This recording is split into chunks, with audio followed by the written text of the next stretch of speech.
こんにちは。レオスキャピタルワークストレーディングの岡田です。本日の日経金株価は前日比マイナス 2.19% となる622円77銭安い 27,822 円12銭で取引を終えました。昨日の米国株は再び大幅安となりました。中国の電力不足による生産減速懸念、中国の信用不安、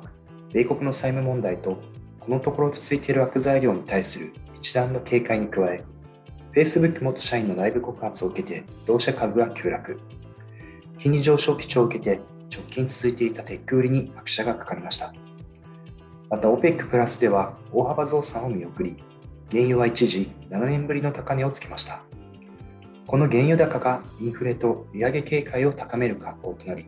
こちらも株式市場の重しとなったようです。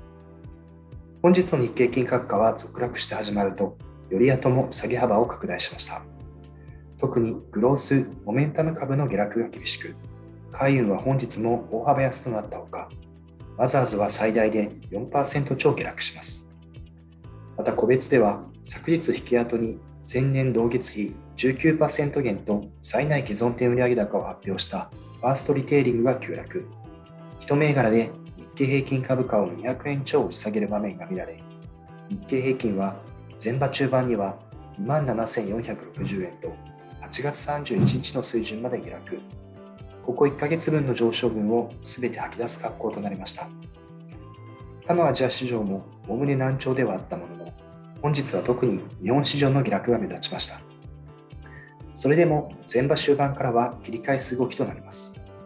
過去30年間の解散総選挙期間にて、解散実施日から投開票までの日経平均株価は10勝0敗と全勝のアノマリーがあります。また、信用評価損益率、東証の空売り比率など複数の指標で下落のピークにつけやすい水準を記録したこともあってか、押し目買いの動きが入った模様で、前場は急落していた海運も後場にはプラス転換と、一部の直近急落銘柄は驚異的な反発を演じています。最終的に日経平均はより水準を回復して終了していますが、下落率は 2% 超となったほか、グローバル全体を見渡すと全般最内市場が多く、リスクオフ症状に変わりはありません。以上、レオスキャピタルワークスがお送りしました。